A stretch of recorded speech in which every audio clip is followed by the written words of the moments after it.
All right, you're going to want to strap in for this one. We're about to dive into a secret history so wild, it sounds like something out of a movie. But here's the kicker. It's all true. This is the story of the US government's secret, dirty alliance with the man who had become one of its greatest enemies. Seriously, think about it. When I say the name Saddam Hussein, what's the first image that pops into your head? It's probably this guy, right? The ultimate villain, a brutal dictator, America's public enemy number one. But what if I told you that, before all that, the US government saw him totally differently? What if for a really critical time in history, he wasn't a threat at all? In fact, he was a useful ally. So which is it? Enemy or ally? Well, the crazy thing is, both are technically true. By the 90s and 2000s, yeah, he was absolutely public enemy number one. But to get how we got there, you've got to rewind the clock. Because the story before that, well, it's a completely different picture. So how on earth did this bizarre partnership even start? It all goes back to one single event that was like a geopolitical earthquake, sending shockwaves across the Middle East and putting Washington on red alert, the 1979 Iranian Revolution. Just look at how fast this all went down. In '79, America's key ally in the region, the Shah of Iran, gets overthrown. Bam! Suddenly you've got this hostile anti-American government running the show. Then, just 1 year later, Saddam Hussein's Iraq invades Iran. For the US, a light bulb went off. The calculation was simple and, honestly, pretty ruthless.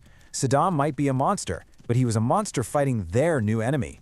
And this chart right here, it lays out the cold, hard logic. This was never about friendship or shared values or anything like that. It was pure, cold-blooded strategic thinking. With Iran suddenly a major threat, the US needed someone to push back. And Saddam was the perfect guy for the job. You know the old saying, the enemy of my enemy is my friend. But let's be crystal clear. This wasn't just some quiet political encouragement from the sidelines. Oh no, the US got its hands dirty. They were actively, secretly fueling Saddam's war machine in ways that were, well, deeply disturbing. And here are the receipts. The US gave Saddam high-tech satellite imagery so he could pinpoint Iranian troops. They fed him critical battlefield intelligence. But then you get to the darkest part of all. They supplied materials and actual ingredients needed to make chemical weapons. Let that sink in for a second. The United States helped Saddam Hussein build the very weapons he would become infamous for using.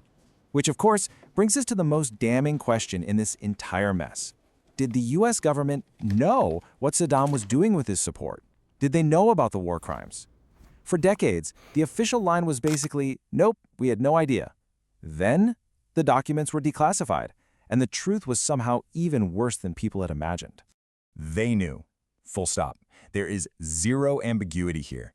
The declassified files show that the White House, the CIA, the State Department, they were all fully aware that Saddam was using chemical weapons on a massive scale. They knew about the atrocities as they were happening, and they did nothing. I mean, you don't have to take my word for it. This assessment from one of those declassified documents lays it all out. The US government was well aware Iraq was committing war crimes. Their decision? Just ignore them. And why? Because winning the war against Iran was simply more important. The message couldn't be clearer. Commit whatever horrors you want, as long as you're our guy.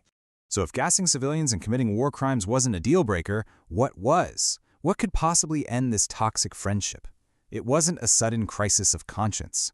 It was about money. Or more specifically, oil. This was the trigger, Saddam's invasion of Kuwait in 1990. See, this wasn't about human rights, it was about the global oil supply. By going after Kuwait, Saddam was directly threatening US economic interests. And just like that, the useful ally was instantly rebranded as a global menace that had to be stopped at all costs. And the speed at which this relationship collapsed is just breathtaking. The Iran-Iraq War ends in '88, Saddam is still Washington's guy. Just 2 years later, he rolls into Kuwait. The switch flips overnight. And by 1991, the US is leading a massive international coalition to wage war against the very same man they'd been arming. It's just wild. And this is where the whole story becomes a masterclass in geopolitical irony. It all boils down to one staggering, almost unbelievable reversal.